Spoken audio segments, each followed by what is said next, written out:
Hello my dear divine souls. तुमच्याही घरात किंवा तुमच्याही आजूबाजूला अशी काही मुलं आहेत का की ज्यांना अबव 80% मिळतात पण बिलो 90% मिळतात आणि मग ते पण डिप्रेस होतात, त्यांना फ्रस्ट्रेशन येतं हा विचार करून की मी खूप अभ्यास केला पण माझ्या अपेक्षापेक्षा मला कमीच मार्क्स मिळाले, किंवा मुलं सॅटिस्फाईड आहेत पण पालकांची अपेक्षा आहे की तुला अबव 90 का नाही मिळाले जर तू एवढा अभ्यास केलेला होता, तुझी क्षमता होती. तर अशा खूप केसेस माझ्यापर्यंत तर येतच आहेत. तुमच्याही आयुष्यात असतील किंवा तुमच्याही आजूबाजूला असतील तर आजची ही स्टोरी खास तुमच्यासाठी आहे. नक्की मन लावून ऐका. आणि हे बघा, फक्त मुलांच्या बाबतीत नाही. जर तुम्ही वर्किंग प्रोफेशनल आहात, मे बी बिझनेस असेल, जॉब असेल, काही असेल, पण तुम्ही जेवढी मेहनत घेत आहात त्याच्यापेक्षा जर तुम्हाला कमी यश मिळत असेल तर हा व्हिडिओ तुमच्याचसाठी आहे. तुमच्या आजूबाजूला जर असे तुमचे फ्रेंड्स, रिलेटिव्स असतील तर हा व्हिडिओ तुम्ही त्यांच्यासोबत सुद्धा नक्की शेअर करा. बघा, एक स्टोरीच्या माध्यमातून आपण हे समजावून घेऊ. स्टोरी नीट ऐका आणि समजून घेण्याचा प्रयत्न करा. तुमचं बरंचसं टेन्शन हलकं होईल. एक स्कूलमध्ये कॉम्पिटिशन असते, रेस त्यांनी ठरवलेली असते. 50 मुलांना निवडलेलं आहे आणि 500 मीटरची रेस आहे. आता 500 मीटरची रेस आहे, मुलं ग्राउंडवर उतरलेली आहेत, सगळ्यांचे पॅरेंट्स सोबत आहेत. रेस सुरू झालेली आहे आणि जसं जसं ती रेस सुरू झाली, मुलं पळायला लागलीत, पालक त्यांना चीअरअप करायला लागले. आपल्या आपल्या मुलाचं नाव घेऊन त्यांना चीअरअप करायला लागले. त्यांचे इतर फ्रेंड्स असतील, त्यांचे शिक्षक असतील, सगळे त्यांना मोटिवेट करत आहेत. पण जसं जसं रेस पुढे जाते तसं तसं त्या 50 पैकी काही मुलांना असं वाटतंय आता माझ्याच्याने नाही होणार आणि त्यांचा स्पीड ते स्वतःच कमी करून घेत आहेत. आता शाळेने अनाऊन्स केलेलं आहे की 50 पैकी 3 विद्यार्थ्यांचा नंबर काढला जाईल. पहिल्या 3 विद्यार्थ्यांना खूप छान त्यांनी बक्षीस ठेवलेलं आहे. आता या बक्षिसासाठी खूप असा फोर्स ते मुलं लावत आहेत, त्यांचे पॅरेंट्स लावत आहेत आणि ते पळत आहेत आणि समहाऊ असं होतंय की पहिली जी 3 मुलं होती पळणारी, त्यांना आता कळलंय की आता मीच जिंकणार, मीच पहिल्या 3 मध्ये येणार. सो ते अजून प्रयत्न करत आहेत, अजून त्यांचे प्रयत्न छान सुरू आहेत. ते पुढेच आहेत पहिल्या 3 नंबरवर.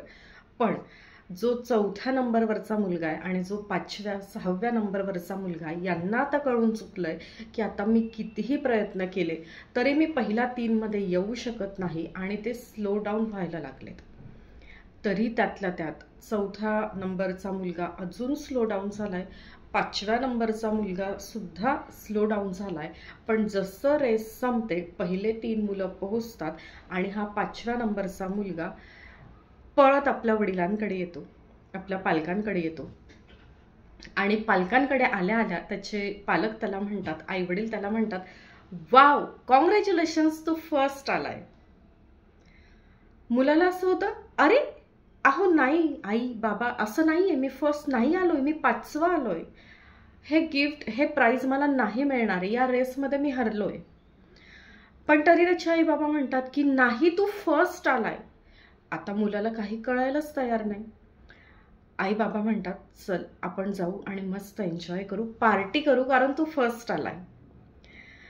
आता मुलाला काही कळत नाही. आई बाबांचा हट्ट आहे की चल आपण जाऊ, पार्टी करू, तुझ्या आवडीचं आईस्क्रीम खाऊ. आणि ते तिथे जातात, बसतात एका दुकानात आईस्क्रीमच्या.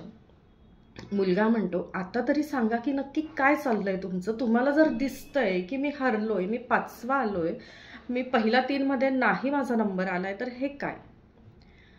मग त्याचे वडील आणि त्याची आई त्याला समजवतात, हे बघ, तू पहिला आलेला आहेस, तुझ्या मागे 44 मुलं पळत होते,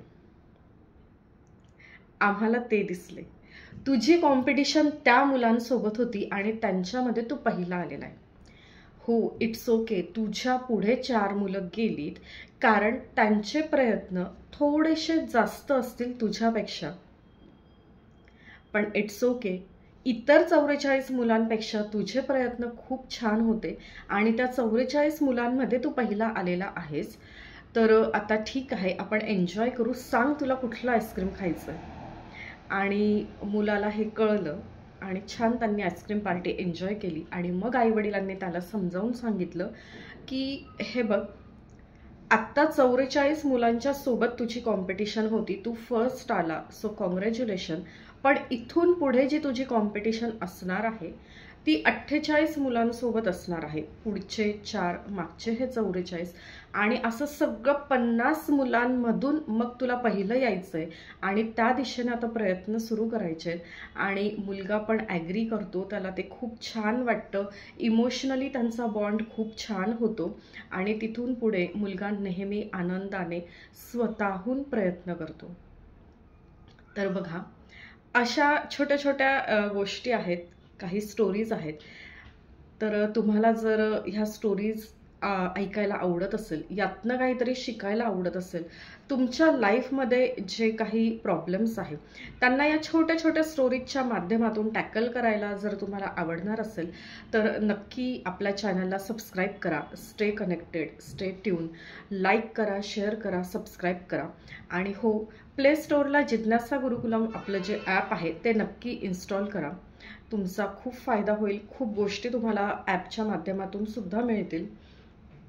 तर बघा, कितीही मार्क्स मिळू दे तुमच्या मुलाला, किंवा तुम्ही प्रयत्न केल्यानंतर तुम्हाला थोडंसं कमी यश मिळू दे, इट्स ओके. एक पॉज घ्या, थोडासा विचार करा, कुठे काय चुकलंय, प्रयत्न कमी पडलेत का. बरं, जेवढे प्रयत्न करून जेवढं यश मिळालेलं आहे त्यात समाधान मानायला शिका.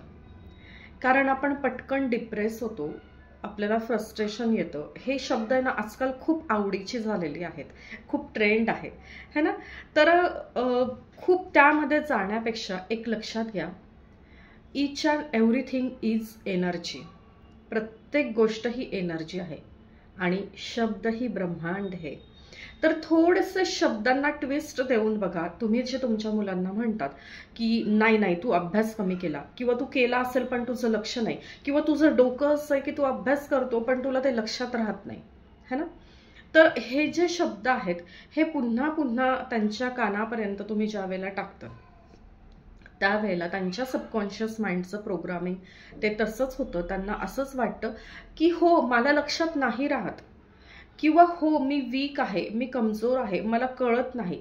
हेच त्यांच्या सबकॉन्शियस माइंडला जातं. आणि सबकॉन्शियस माइंडचं हेच काम असतं की जे त्याला खाद्य मिळालेलं आहे, जे विचार त्याला मिळालेलं आहे, तर तसेच इन्सिडंट त्या व्यक्तीच्या लाईफमध्ये दाखवून द्यायचे, हे त्या ब्रेनला कळतं.